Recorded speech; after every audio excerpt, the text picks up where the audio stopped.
नमस्कार दोस्तों, मैं आपका मित्र करण सिंह धनखड़। दोस्तों, क्या आपने कभी ऐसी नौकरी या ऐसे नौकरों के बारे में देखा या सुना है जो सिर्फ सोने के पैसे लेते हो? सोने के भी लाखों रुपए महीना, वो भी कम नहीं, लाखों रुपए महीना सिर्फ सोने का। तो मैं आप लोगों को ऐसे जो है नौकरों के बारे में बताना चाहता हूं और आपको दिखाना चाहता हूं कि ये वो नौकर हैं जो लाखों रुपया सोने का, सिर्फ सोने का पैसा लेते हैं। लाखों रुपया लेते हैं ये लोग। देखिएगा, ये देखिए, ये हरियाणा विधानसभा, ये जो है आप देखिए हरियाणा विधानसभा की एक फोटो है। मैं आपको थोड़ा सा इसको और बड़ा करके दिखाने की कोशिश करता हूं तो आप कुछ चेहरे पहचान भी लेंगे। खैर, मैं आप लोगों को इस फोटो के बारे में बता देता हूं। क्या कांग्रेस और क्या इनेलो, विपक्ष में बैठे अधिकतर विधायक आराम से सो रहे और विधानसभा की कार्रवाई चल रही है। बीजेपी जो चाहे वो करे, इनको कोई मतलब नहीं है। इसका एक सीधा सा मतलब ये निकलता है कि बीजेपी ने या तो इनको इतना डरा दिया है, या इतना पैसे से भर दिया है, या इतना कहीं ना कहीं कोई अभयदान दिया है तो ये जेल में जाते जाते बचे। इनमें अधिकतर वो भी है। कहीं ना कहीं ये कंप्रोमाइज है। पूरे का पूरा विपक्ष, और ये जो स्वयंभू विपक्ष का नेता जो पहले भी रहा है और आज भी अपने आप को स्वयंभू विपक्ष का नेता बताने की कोशिश करता है, जनता के बीच में यही बात करता है कि मैं ही विपक्ष का नेता। इसी वजह से कांग्रेस आज तक 6 महीने होने जा रहे हैं, कोई विपक्ष का नेता नहीं है। सबसे ज्यादा इसको बिका हुआ कहें, थका हुआ कहें या डरा हुआ कहें, विधानसभा में ये नेता दिखाई देता है। नाम है भूपेंद्र सिंह हुड्डा। सबसे डरा हुआ, सबसे थका हुआ कह लो, सबसे बिका हुआ कह लो, कुछ भी कह लो, इसको कोई मतलब नहीं है कि विधानसभा की कार्रवाई कैसे चलनी है, क्या होना। सो रहे सब आराम से।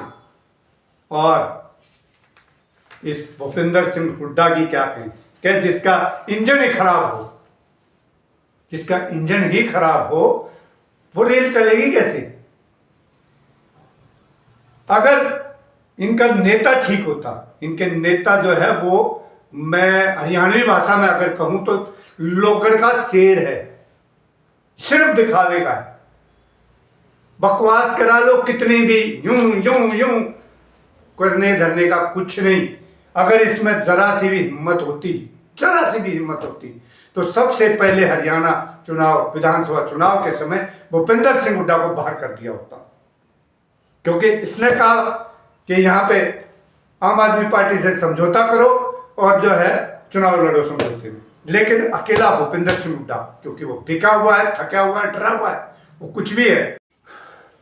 राहुल गांधी में अगर थोड़ा सा भी दम होता, उसके बाद दिल्ली में एक्शन लेता संदीप दीक्षित और माकन जैसे लोगों पर। मेरा कहने का मतलब स्पष्ट है बिल्कुल। अगर राहुल गांधी में थोड़ी सी भी जान होती, ये बिल्कुल डरा हुआ नेता, ये भी कभी इसको भी ना जेल में उठा कर डाल दी। अगर थोड़ी सी भी जान होती राहुल गांधी में, तो सबसे पहले 5-7 को निकालता और उसके बाद गुजरात के कार्यकर्ता की सभा में जाकर बोलता, जो उसने अब बोला है वो 5-7 को निकाल के, और इन जो स्लीपर सेल्स के लोग वो बता रहे हैं, उन स्लीपर सेल्स पर कार्रवाई करता और कार्रवाई करने के बाद वहां पे बोलता, ताकि जनता में विश्वास भी होता कि राहुल गांधी के भी अपने पांव हैं।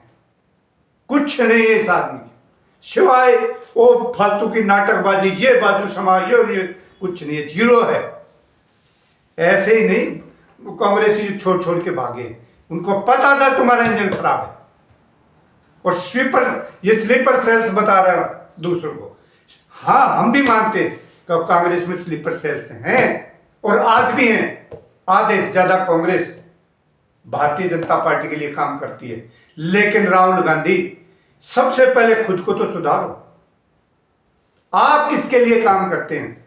आप भी नरेंद्र मोदी के लिए काम करते हैं, बीजेपी के लिए काम करते हैं? अगर ऐसा नहीं है, ऐसा नहीं है तो अभी तक रॉबर्ट वाड्रा जेल में होता।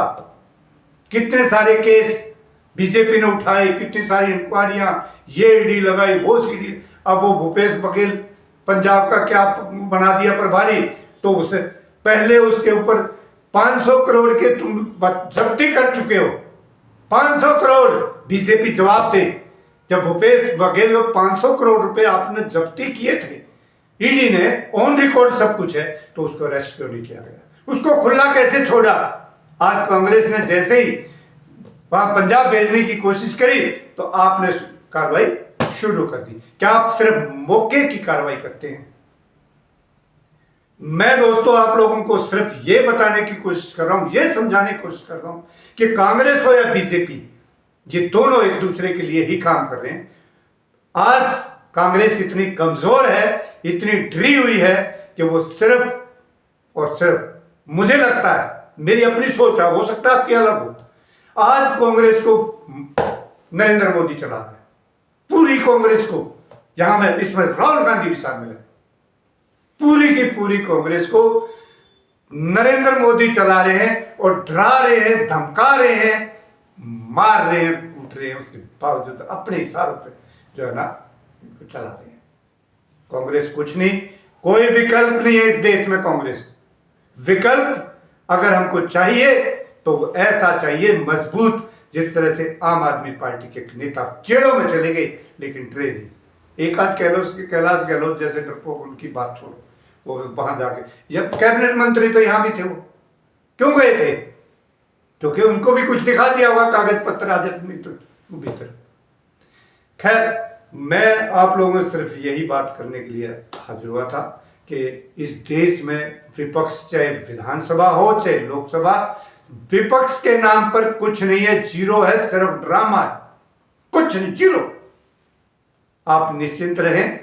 आप सत्ता के साथ चलना चाहते हैं, सत्ता के साथ चलिए, वरना तो आपको अपनी जबान में बात करनी होगी। विपक्ष के भरोसे कम से कम ना रहें।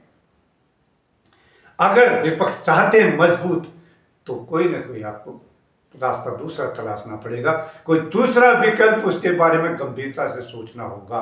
और तीसरा अगर विकल्प की बात करें तो बीजेपी और कांग्रेस के बाद तो सिर्फ आम आदमी पार्टी है, जो कि इतनी तेजी से इस देश में नेशनल पार्टी बनी है। मजबूती के साथ आम आदमी पार्टी के नेता आज भी बीजेपी के सामने आंख में आंख डालकर बात कर रहे हैं, ला ला करके बात करते हैं। तो आपको इस तरह का मजबूत विकल्प देखना होगा, ना कि ये ढुलमुल कांग्रेस। इन्हीं शब्दों के साथ मैं अपने वाणी को विराम देना चाहूंगा दोस्तों। जय हिंद, जय भारत।